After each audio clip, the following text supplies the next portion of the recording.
80 in the NASDAQ. So I'd say the one unusual features, that's not unusual for the markets to go to new highs, right? Okay, so it is unusual that the gold shares held up, and the dollar's strong and the metals are ignoring it. They haven't seen that in a while either.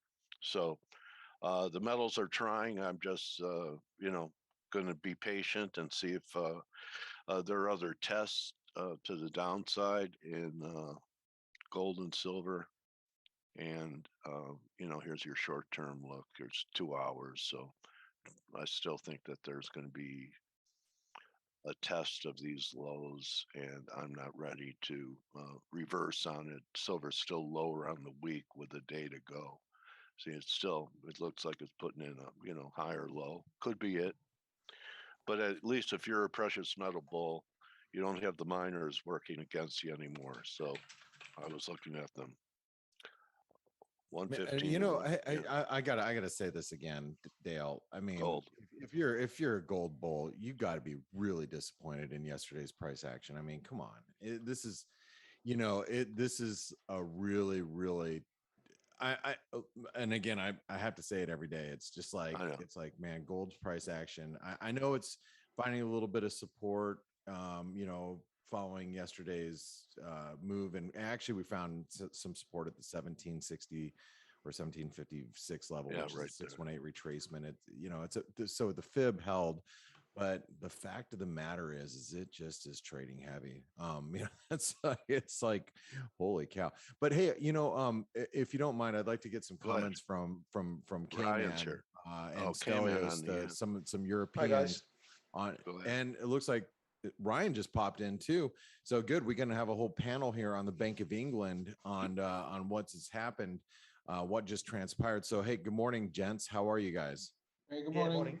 All right. We got Stelios, we got K-Man, we got Ryan. Let's start off with our newest member to the ForexAnalytix team. Let's go with K-Man, who's boots on the ground over there in the UK next to Ryan. So what are your thoughts here initially with the Bank of England? I think they so as the analysts were like very divided on what they should or should not do. Bailey prepared the market for a rate hike, which we didn't get. So in my opinion, it's sterling bearish, and already ahead of the BOE, we saw, despite a sluggish euro, we saw euro sterling trying to base. I think the market may be looking at a test of the 135 in the cable. Also after the Fed yesterday, where Powell, in my opinion, pushed back less against rate hikes than he used to do. I think it's all part of the Fed's communication plan to change word for word what they are going to do.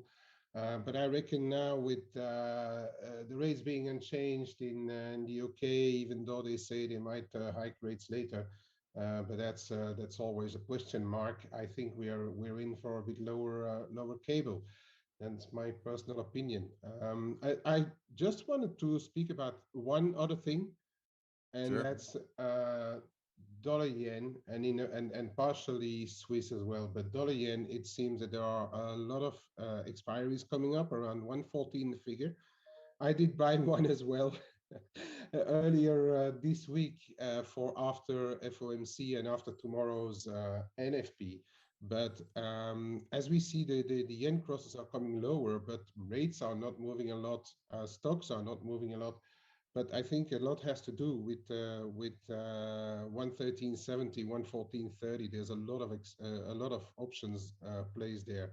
114 is really acting as a magnet right now. So for me, the yen crosses, we trade them on the back of the other currency, less on the back of the yen right now. So I just wanted to add that on the yen to be maybe a bit careful when choosing or picking a side in the dollar yen. It may just be sticky here for another week. All right. Well, thanks for the update about the dollar yen, K-Man. Let's go over to Stelios. Stelios, how do you feel about the Bank of England here? and what happened this morning? It's kind of a shocker, right? Yeah, we were expecting, it was a small hike that we were expecting. We didn't get it, and we did talk about it in the chat room. And I said at some point, look, guys, Bank of England is a slow-moving dinosaur. I remember from the days when I was a sterling market maker how they operate, and it's they didn't hike, and not only that, we were expecting a 6-3 split, and it was a 7-2. So it's not looking great, but there's a press conference, and I'm sure they're going to try and job on it on the hawkish side, whatever credibility they have left. But we have to remember the market's still pricing 4 hikes next year, so that's a lot. They could very easily say, look, we didn't hike today, but this is our plan, or give us some forward guidance, which is could be hawkish. I don't know, but definitely in the short term now it's less than we expected, and it's there's no way it's bullish for sterling. So I don't have much more to say about the Bank of England. Let's wait to see what they have to say. We did get, yeah, go on. Sorry. No, I was going to say, all right, well, let's get Ryan's take on the Bank of England, because he was the first one in the chat room to say, hey, Bailey just lost a lot of credibility here. So Ryan, what are your initial thoughts? And I have to say that, the thing I said just, about, 5 minutes before the Bank of England, I'm like, hey, the BOEs better deliver or else. And we got the or else. So what are your thoughts here? Yeah, exactly that. When you're talking communication, they made it pretty clear that they're looking at rate hikes. If inflation was going to be a problem, they're going to not hesitate to hike. Even this hike was just a removal of emergency stimulus. It wasn't even a big hike. And they bottled it. And, he's lost a lot of credibility here. Yes, it does go down to the votes. And obviously there are hawks and doves on the panel. And, it's not solely down to him. But, you can't talk like that and then pretty much you insinuate to the market you're going to do something and then you don't do it. That's a complete opposite to the Fed. Okay, brilliant. We got the volatility from it. And if you're trading a pound, whoop-de-doo, we got some good volatility. Right. But, they've kicked it, even further. We're not even sure we're going to get a 15 pip hike before the end of the year now. Now it's data dependent. It could be several months away. Stel is saying that, we're predicting 4 hikes next year. I think that's going to get rewritten a bit now. We're going to see the price adjustment now down the calendar, down the curve. I wouldn't be surprised if the first hike is pushed back to something like the middle of next year, and the rest even further out. So we potentially going to see a big reprice here. And we're going to watch the levels. As Kay said, 135 is a big level. If we get up to sort of 85, 40, 30, 40 euro sterling, maybe up to 86, we're going to start hitting some of these wider ranges. That's what we've got to look for. If we can't pass those, then that's your trading points. Yeah. Now, I've heard a couple people saying, oh, well, look at the euro is finding some support. I actually think the euro is, been extremely bearish here, and we're about ready to take out the new 2021 fresh lows here in the euro. But one of the things that's stabilizing the euro, in my opinion, is this bounce back that you're seeing in the euro sterling. The euro sterling has really clawed back here. We've just took out some resistance that was in my opinion, that was keeping the euro pretty bid. We're approaching the 50% retracement, but you look at the euro dollar, and the euro dollar is continuing that trend that we've had all year long of just continuing to weaken. And now that you got the sterling breaking lower, here goes the dollar index right at flag resistance. This is a bull flag pattern, guys, and I cannot stress enough how big of a resistance this is. I was just doing a Pepperstone show with them last night. It was Thursday morning for them, and Chris Weston, it was just referencing the how important this resistance is. He didn't even know that was a big fib level that was right there. But it is big. It's a big one. It's a big pivotal level. And, this sterling move could be the one that puts us over the edge. Now, let me ask you guys this, now that we kind of talked about the Bank of England and what's happening here. are there any cross rates that you were seeing that might be more affected here than just the sterling or the euro sterling? Are you watching any of the other crosses like the guppy or the pound yen, which or the maybe some of the sterling crosses? Any thoughts here? I know K-Bad likes to look at guppy a bit more than I do. It's all going to follow the same path at the moment. The yen was bid up anyway this morning, so that's just an extra bit of fire on the flames, or extra bit of fuel on the flames, I should say, for guppy to knock it all the way down. But like we say, we're not really breaking anywhere massively at the moment. I think this perhaps is going to be we're going to see pound softness coming over the next few sessions. I don't think this is like the Fed or the ECB. This is a 5-minute goldfish moment. Sansi says they want to weaken the pound, euro pound. Is that a problem for trade balance? That would be a question from Sansi. What do you think? Not really. I don't think so. Obviously, it helps, but it's not the be all and end all of everything. It does add to the inflation picture. Because we're a heavy importer. So if stuff from abroad gets more expensive, that is an issue. But on the flip side, it makes exports more attractive for others offshore. So it's a bit 6 of one, half a dozen the other.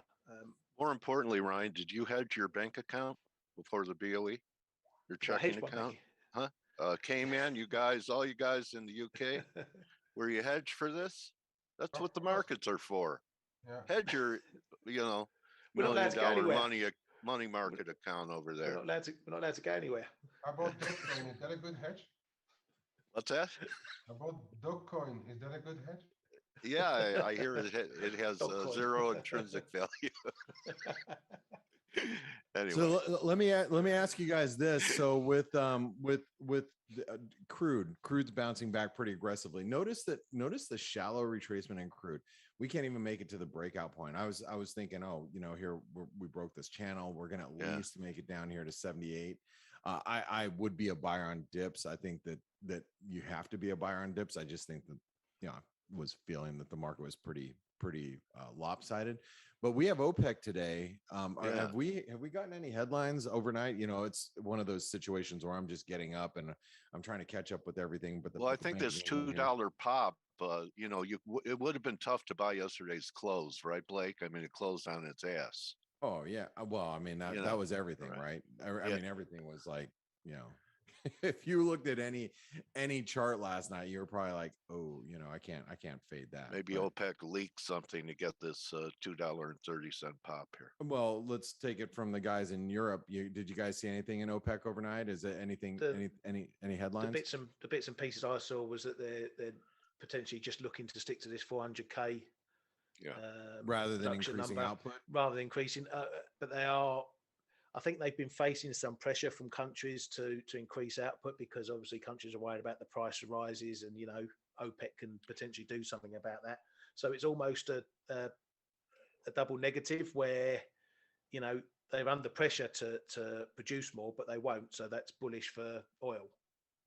Well, okay. Well, let's, I'm going to point out really quick a couple of things that are happening in currency land that I think that will be a direct result of this stuff. So one of the charts out there, if you follow the dollar CAD, just think about what's happened over the course of the last week. We had the Bank of Canada tightening, hawkish.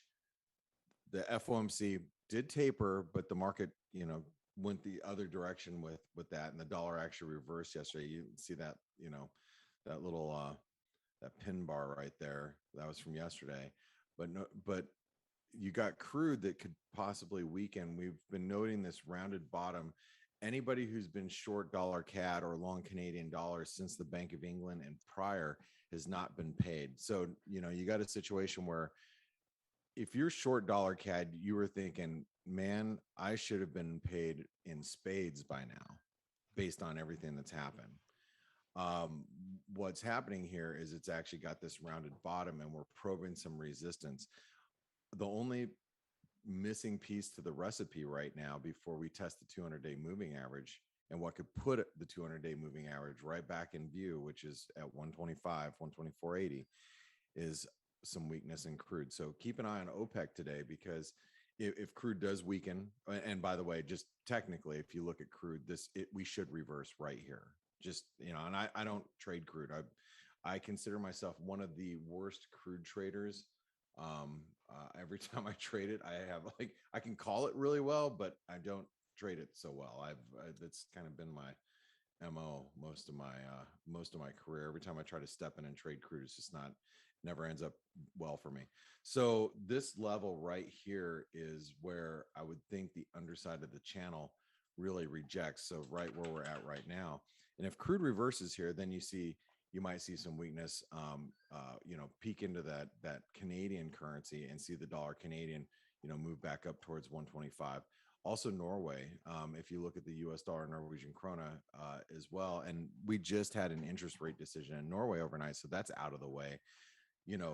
We're building a nice little base here after having a double top completion, and we're firming up. So any weakness in crude could lead to dollar Norway back at 865, 880, these levels. So kind of a couple things that I'm paying attention to. Now Norway did K-Man jumped in, and he told us that Norway did meet last night. So like I said, that's kind of out of the way too. So if go I ahead. may, Yes, please. So the Norges Bank didn't move on the rates, but they, as planned, sent us to December, where they expected to hike another time. The thing is that the rates are still very low, right? They are still only at 0.25% right now. So if they had a quarter in December, it's not going to change that much. But what was quite telling, I would say, this morning is that despite the oils going back up, Norway didn't benefit from it at all. And we had a really very, very shallow retracement.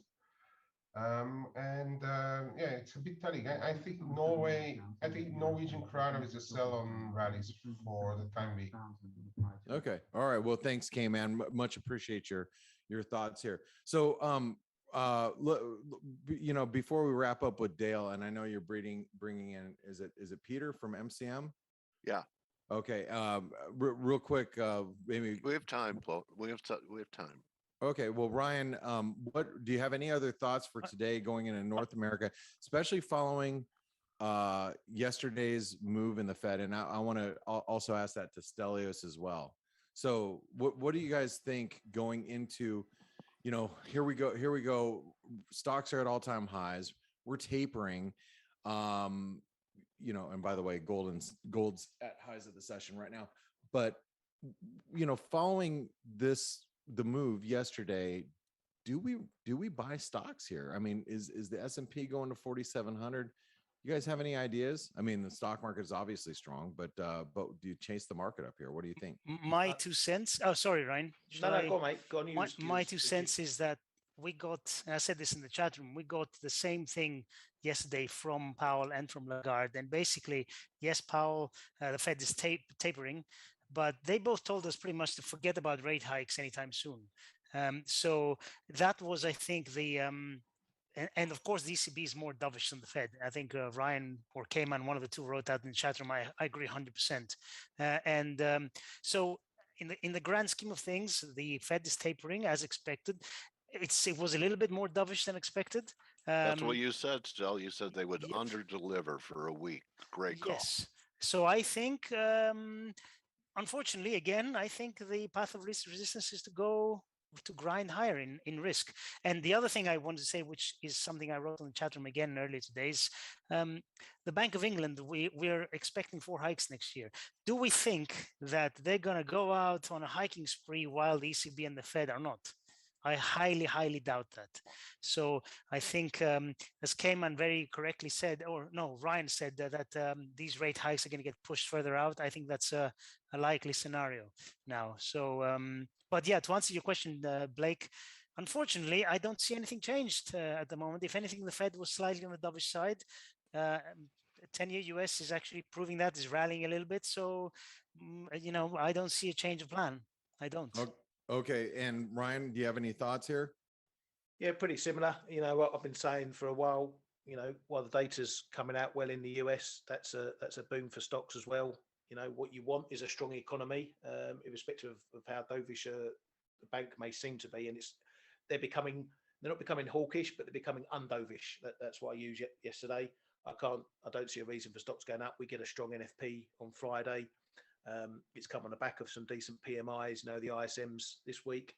The economy's, you know, it's trucking along nicely, and as long as that lasts, and as long as people are getting jobs, people are getting paid, wages are going up, consumers happy, you got a strong economy, and that's a reason to keep buying stocks.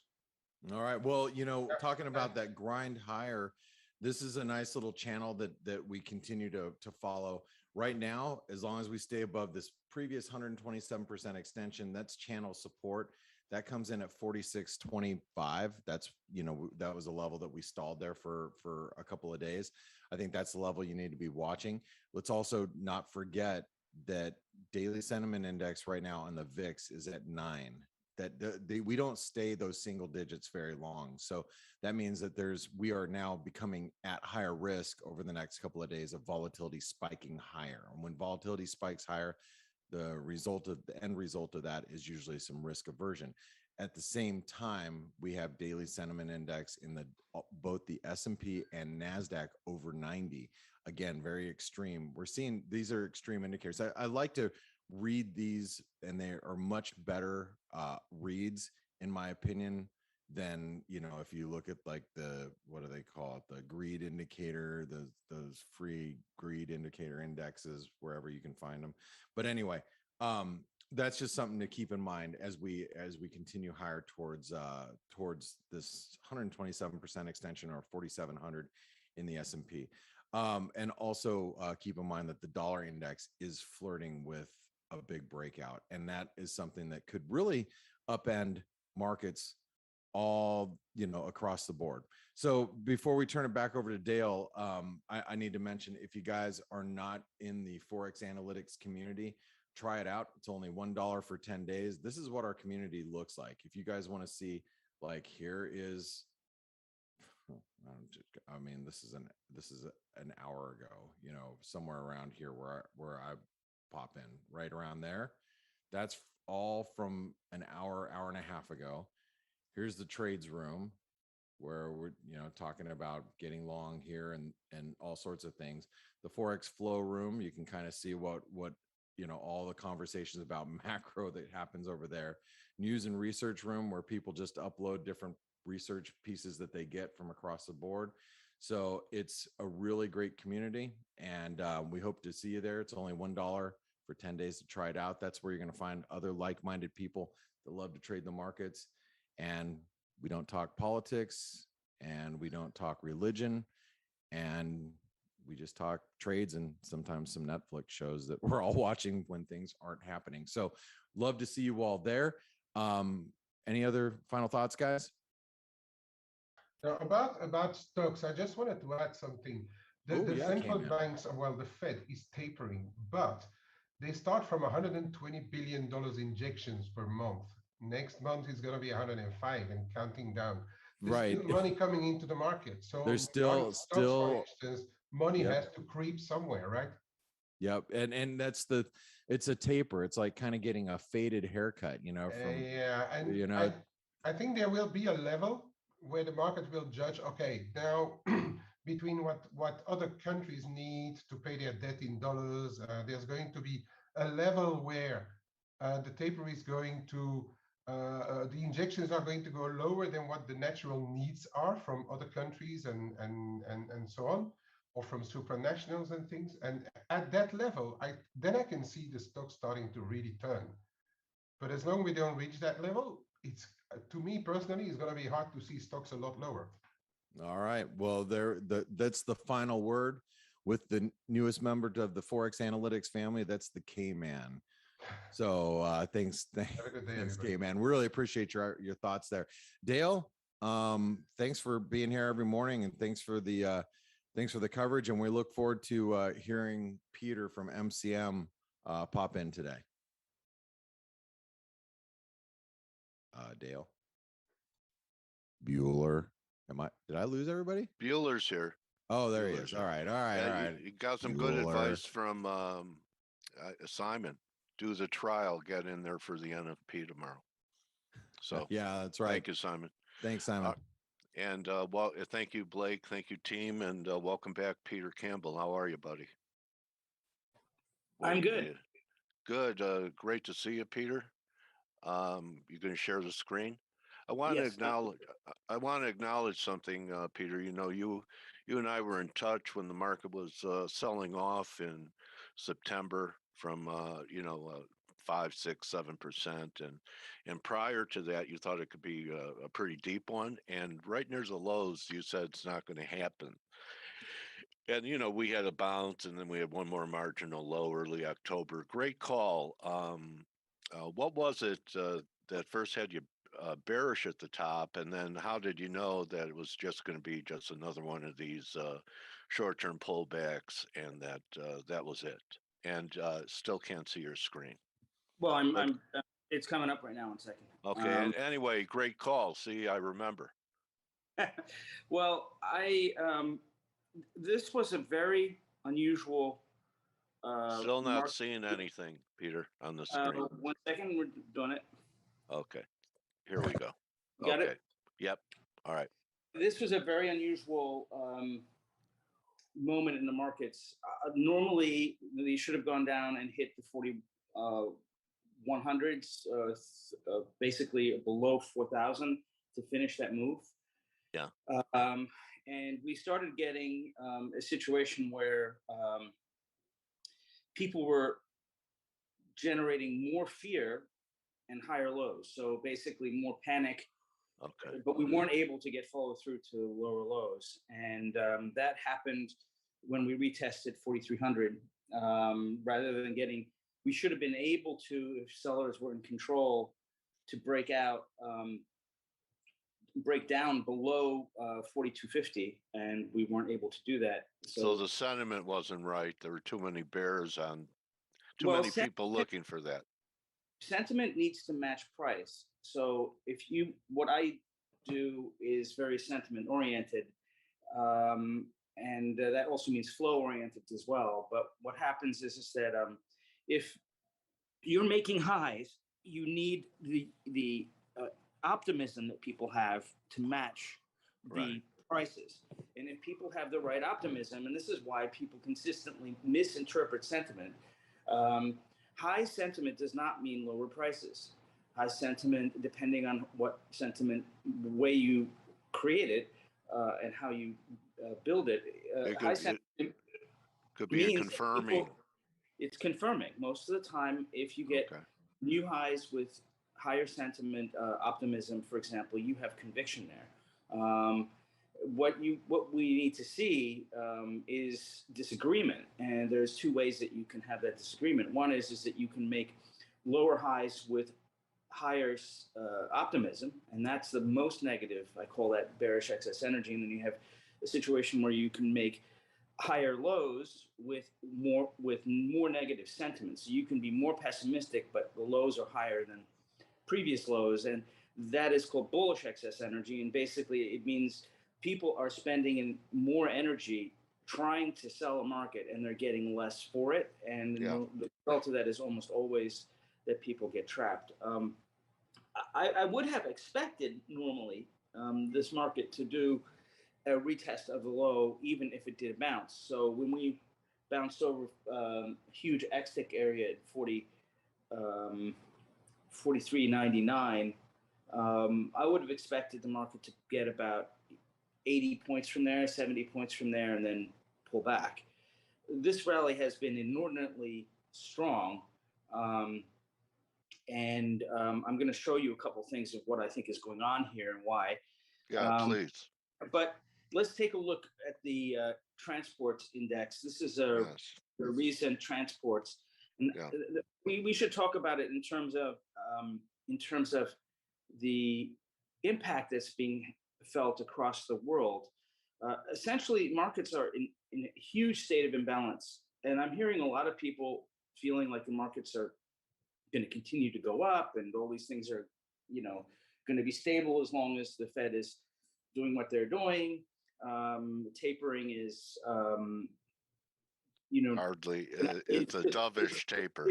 It's still inflow, so it's still going to pump the markets. The problem is the markets operate on rate of change, and the other things that markets operate on is flow. And so what we're seeing right now is a disruption in markets, which is the scariest thing I've ever seen in my life in terms of markets, where options market makers and other kinds of market makers are basically getting taken out in body bags. The situation, you mean the option, because they're writing calls. Well, because they are responsible for doing the other side of deals that people are involved in a systematized manipulation of markets. So people like Elon Musk created a sort of process to manipulate his Tesla, in my opinion, and that became very popular with SoftBank and a bunch of people who cannot resist doing it. Do you know how they do it? Yes, they buy. Well, there's two ways, and this is what I have the transports chart up. So essentially, if you have an outsized positioning of options, so let me give you a quick introduction. In the stock market, if you want to sell short, you can only sell short what you can borrow. So you have to get the shares to borrow, and you have to pay a fee to borrow them. If you're a market maker, you don't have to pay a fee to borrow them, and you can sell as many short as you need. You can sell naked short, and you can sell more than the float of the company short. There's no limitations on it because you have to be able to hedge your put options. And if somebody wants to buy 100 times the float of a company in put options, they can do it. There's no way to tell somebody, oh, we only limit the amount of put options that are available to the availability of the float. So the specialists have to go out and buy the stock to cover it. Well, if it's a put option, if it's the call option, they gotta have the delta hedge there. The problem is that if people buy more calls than are actually available in float in that period of time, they are going to create delta hedge influences which push the market higher. And what's happening is that these guys are manipulating the weekly and daily and short-term and out of the money call options so that the market makers cannot hedge the amount of liquidity they need to hedge until the next morning. So if you buy your call options exactly at the close, then they need to wait for the cash market to come in and do the rest of their hedge, and they have to try to do whatever they can in the futures market. But this is creating huge problems. Now, I want you to look at this chart. This is exactly what happened in a major index. So the biggest up candles in the history of this index with options on it. Let's see, where is, I got to find the Goldman chart, sorry. And something happened interesting yesterday, which is that right after we have this huge run up in the transports index, which has tons of index options written off of it. Goldman Sachs was down yesterday, and it was down at the lows of the day when the market was busy going up at the highs of the day for a part of the day. And you have to ask yourself, well, why is that happening? And is it going to get worse? Well, my particular belief about it is that you cannot maintain stable options markets and options market making when you have people like Elon Musk disrupting the market structure to the degree that they are so that they can pump their stocks higher. And then when you create this kind of sentiment where people will go out and buy 5 times the float in call options of the entire Tesla, then what's going to happen? You cannot limit the impact of what this kind of situation creates, and the damage that can be created to the market makers in these situations is catastrophic. So my prediction is that you're going to see an exit from options market making from a lot of very large firms. I believe Goldman is in trouble.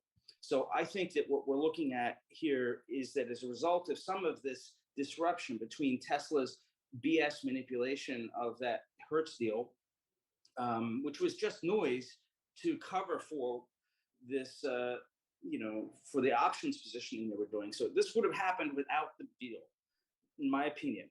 That was just a cover story to make it look like there was a reason for it. The real reason was that they were manipulating the actual derivatives market to pump the stock.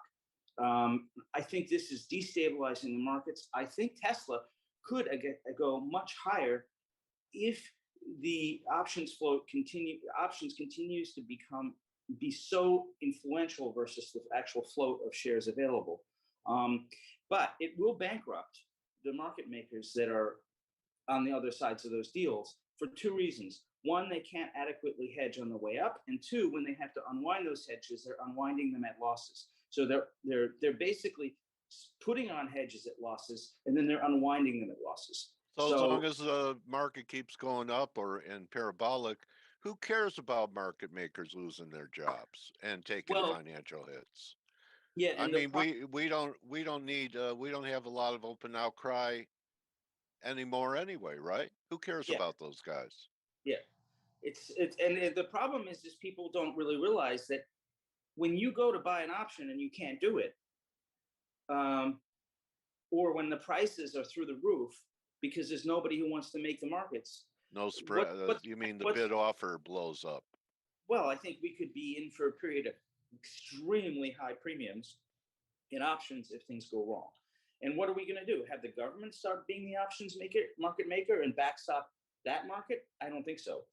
So, I mean, I wouldn't be surprised with the government trying to do that because they're doing such a good job of ignoring all these problems. I mean, they know what's going on and they're ignoring it. And the problem is this is going to create systemic risk unlike anything ever seen in the history of markets. So while everybody is sanguine talking about how the Fed is, just continuing going on, the problem is rate of change of liquidity affects especially situations like institutional market making, where that liquidity is specifically making possible for these people to survive in this incredibly arduous time for them to make money. And you would think that options market makers are making money hands over fist. I'm telling you, you cannot make money hand over fist in a disoriented and disorganized market like what we're seeing right now, where people are actually, where retail is profiting in such an odd way. So anyway, let's get on to, that's an important structural thing I wanted to share with you. Okay, it's interesting, Peter. An interesting thing that's happening is that I just want to point out the sector to people. I think something to keep an eye on, because if you want to know when there's going to be more lockdowns, or you want to understand economic implications that could be coming, SCI is Service Corporation of America. It's a funeral and death services company. I'm not trying to be negative. I'm just bringing it up. Basically, almost all death services companies are at 52-week highs, 20-year highs, 30-year highs. It's a good idea to keep them on your radar. One, to potentially look at on pullbacks, and the second thing is if we are going to be looking at more government action or more panic from politicians, something it's good to be ahead of. Are you expecting another lockdown over COVID? I don't really credit it to COVID, but I would say there's going to be more problems, I think. And what these desktops are telling me is that there's going to be problems. So, because last time you were on, you were certainly right about a lot of the shelves. A lot of things are disappearing from the shelves that you can't get anymore. Yeah. Okay. But looking at the markets on a short-term basis, this is my historical X-tick chart. Basically, over here, if you see this bright line, the thick line, that was the 4,400, 43.92. I think you can see the little. It started at 43.92, and the X-tick, the emotional price, completed at 4,400. And when we broke out of that, that implied, about 70 to 80 points higher, which we got. But oftentimes those X-tick breakouts become much more. They can become, so we tested 490. When we broke over that, then we were going to take out highs. That was it. Right. There was one chance for the market to go down from that 44.70, 44.80 and retest, and it didn't. But this emotional break is important. What it looks like to me is that we have a leading diagonal for 4. I'm sorry that I put the 4 in the wrong area here. I don't like Elliott wave that much, but sometimes I find it useful. But the 4 should be actually at the end of that diagonal. But it looks to me like we have 4,700 test coming here, pull back, and then 47.50 to 47.80 blow off. I'm going to show you a few things that are going on in terms of we had this big wedge, which we broke down from this contracting diagonal, rising contracting diagonal. Yeah, broke we're down. about to tag it. Yeah, that Right. should have been a much larger drop. We couldn't get to the large moving averages, and we undershot that. So then now we're squeezing back up. This red line right here represents a major non-confirmation in terms of breadth. So we're not seeing, well, I see a lot of people talking about how great breadth is. I'm telling you, it's not. Let's take a look at another measure of What breadth. was your number again, Peter? Excuse me, on where you think 5 will end in the Well, we're S&P? gonna go through it on another chart, which just show it a little Well, more clear. I just need it for, the description of your 47.40 on the low end, 47.90, 80 Okay. on the high end, I think. Thank you. Got it. So Go ahead. basically, here we're seeing 2 other measures of breadth, all non-confirming on this whole move. This is very disturbing, in my opinion. This is the chart that I think is an important one. We have the depression over here. We have 1999, 2000 right here. And what do we have here? 2021. So we are now within about, say, 70 points of tagging this channel. Now, I know everybody thinks that this is going to be an overthrow, but I'm going to be very clear with you. I've been in the markets a long time. You do not have channels like this connecting 3 bubbles of epic proportions and get an overthrow. The market will be rejected somewhere between 47.40 and 47.80. And the rejection is going to turn into at least a very large pullback, but very likely, in my opinion, a bear market. I thought we could have I thought we were possibly close enough for government work in September, but we weren't. So then it became clear on this bounce that we were going to have to hit this dead nut. And so I started being extremely accurate to render this channel. This is another very important chart. Essentially, we have, I'm sorry for the noise in here, but I was looking for a major high the last time around, and we did get that pullback, as you can see, off of this throwover. But this is such a wacko market that we're doing a third throwover. And we're also retesting the momentum channel, which is going to come in sometime in the next day or two, I believe, or few days. I think we could be at this 47, 40, 47.20, 4,700, 47.50 this week or early next week. And I think that the repercussions from there are not going to be mild. So I don't believe there's a sanguine interpretation for this market. Here's another look at breadth, and basically what we're seeing here is that NYAD is not a great measure. We're seeing disagreement here between NYAD and NYUD, and that was always important to note. So these highs are going to be unsustainable. Here we're seeing a channel in the euro if you know me for a long time, you know I have been talking about the secular bear market in the euro. I have posted this particular thing in real time. I have discussed it for a long time. I had it there before it ever happened. I suggested the bounce would stop there. Well, yeah, you did 122. I think you were talking about. Yeah, I remember that. And the euro is going to 0.88. So this is, going to have very large impacts on the equity markets over time. When you do look at the euro in history, you'll see that a stronger euro is almost always better for the equity markets than not. And what we're seeing now is a secular bear market that is likely to spin out of control underneath 112. So on the euro, I think things are going to get very bad.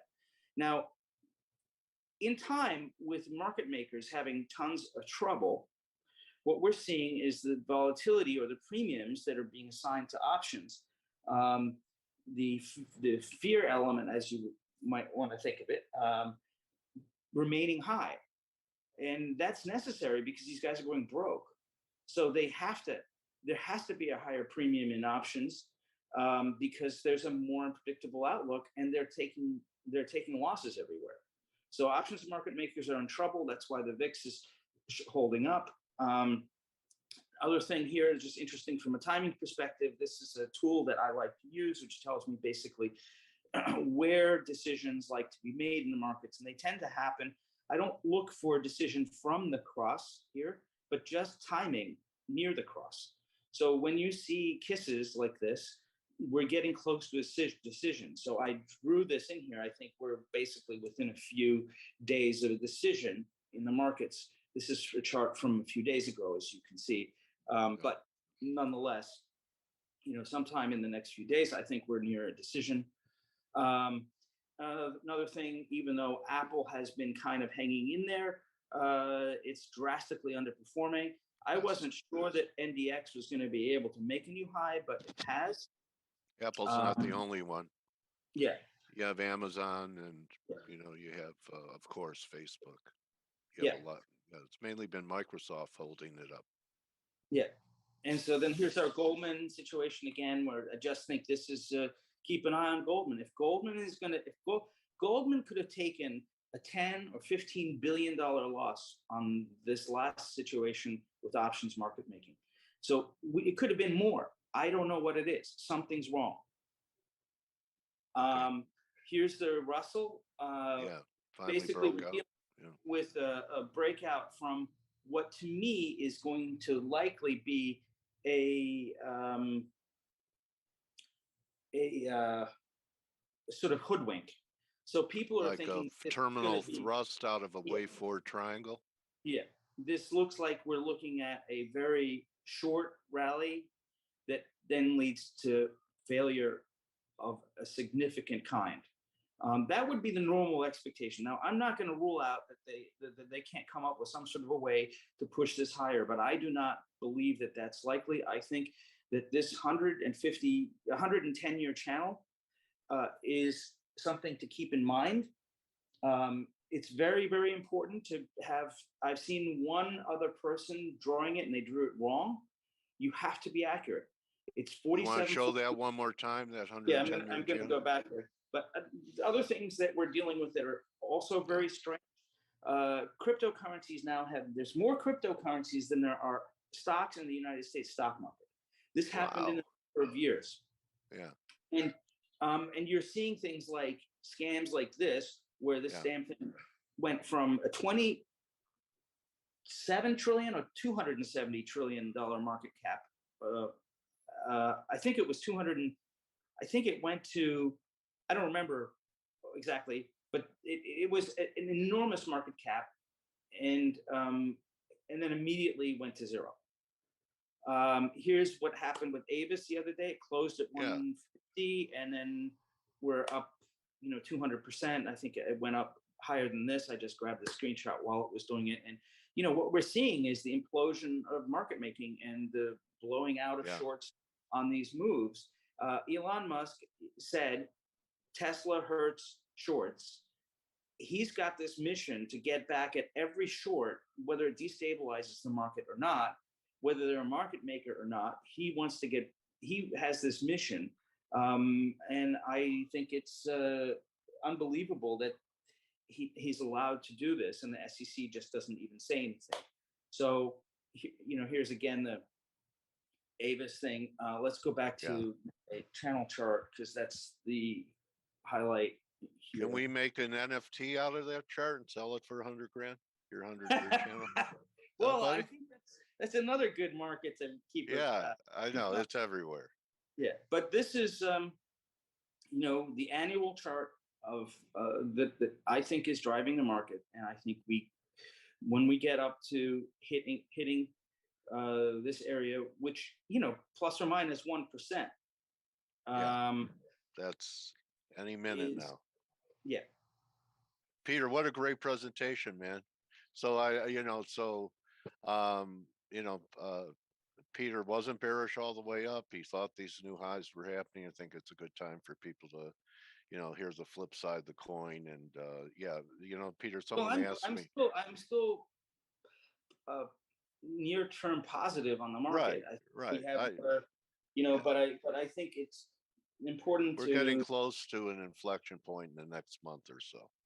Yeah, and I think this is not close enough for government work to hit that. So we are going to have to go higher. So today it looks like we're going higher.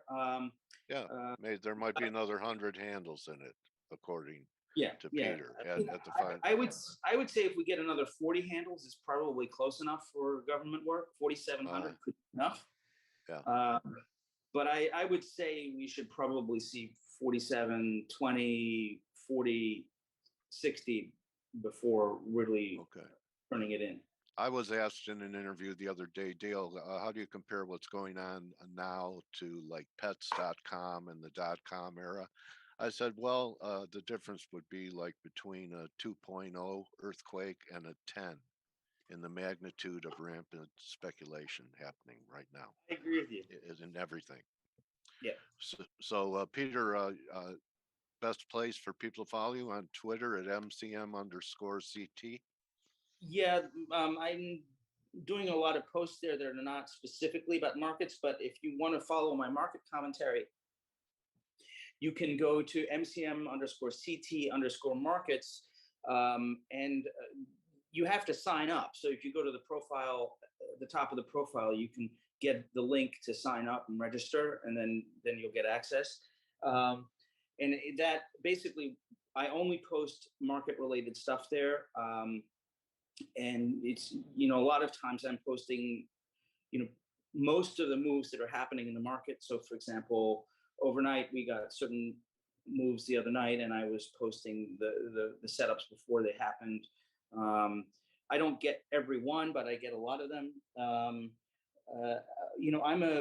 Just to be clear, I have a lot of conviction when I do things. So that doesn't mean I get stubborn, but it does mean that when I feel that risks are very high, I will push hard in the direction that I believe. But one of the reasons I created all of my emotional tools is because if you get imbalances in emotion, even if you have a large conviction about something, you can adjust your near-term trading so that I can be swing short and I can take longs against that swing short.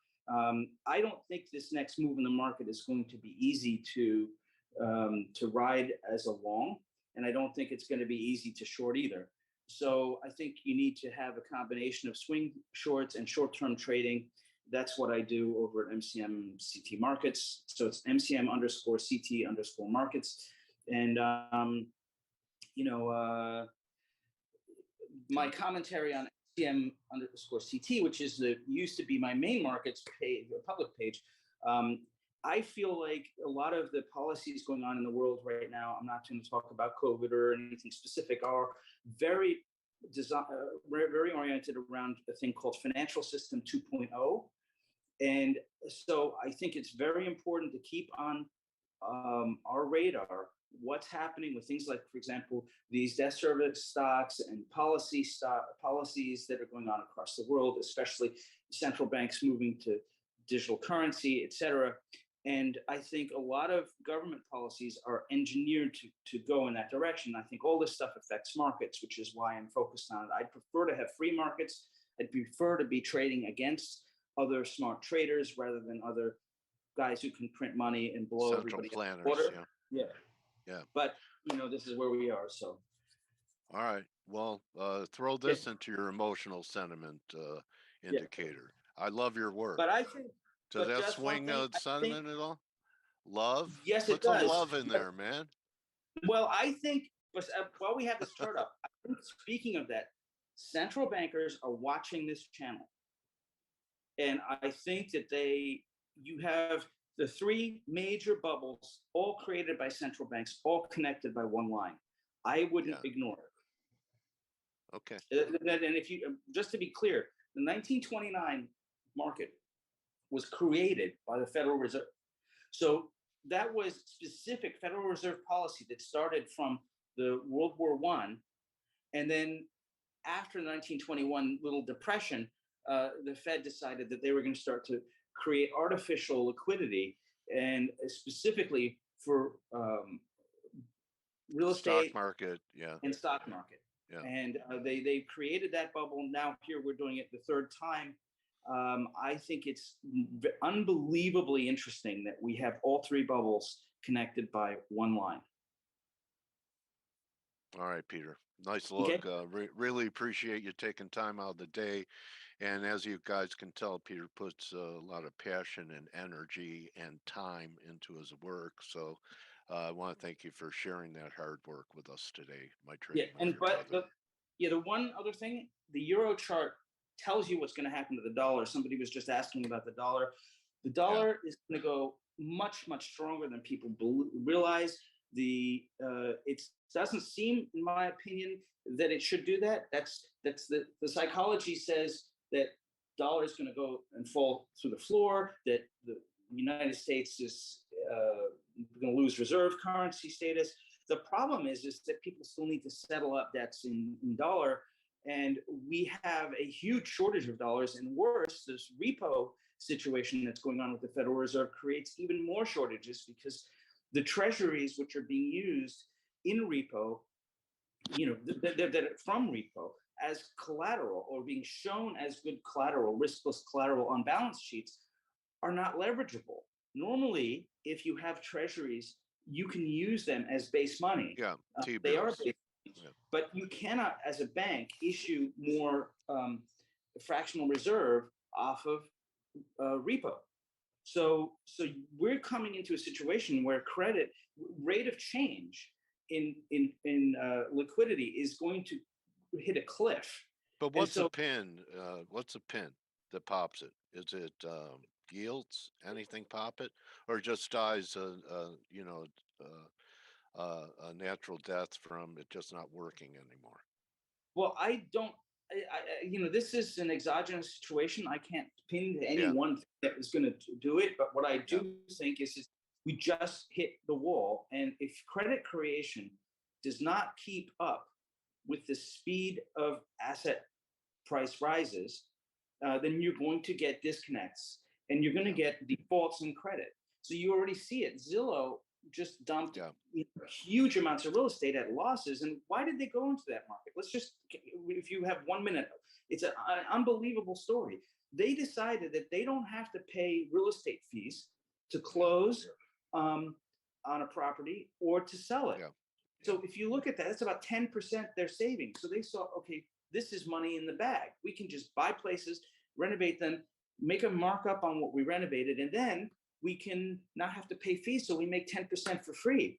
And here they are, supposedly knowing their market and taking huge losses.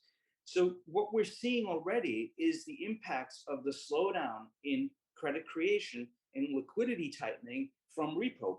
Repo increases in repo decrease liquidity. People don't understand that. It decreases bank liquidity, decreases fractional reserve liquidity, and this is a big problem. So what I'm seeing everywhere is rate of change problems, and I think we're going to hit a wall, and the wall just gets hit, and it could be the worst wall ever, because we're looking at that when that wall kind of gets approaching, all these market makers are not going to have access to the liquidity they need to actually service all these options. And I just want to mention one more thing. If Goldman or any one of these market makers decides they want to get out of the Tesla options market making business, they have options and derivatives contracts written out for 5-7 years. They have to find somebody to transfer that risk to. They can't get out easily. The impacts of this can be catastrophic. Okay, buddy. Okay. Catch you later. Anyway, have a nice day. Anyway, there's a warning from a messenger, and so anyway, there are some real unprecedented times in the markets that veterans haven't seen, and appreciate you being here, bro. And thanks very much. Peter Campbell, you can find him on Twitter at MCM_CT_markets. And thanks again, Peter. Remember, don't just count your pips or your stock certificates that will eventually will become wallpaper. Count your blessings, and we'll see everyone for NFP tomorrow. And you could join the thank you, Peter. And you could join the team in 9 minutes for the morning edge. You're welcome, Monica. We'll see everyone. I'll see you guys tomorrow. Yes, MCM_CT. That's it. Adios, everyone. You're welcome.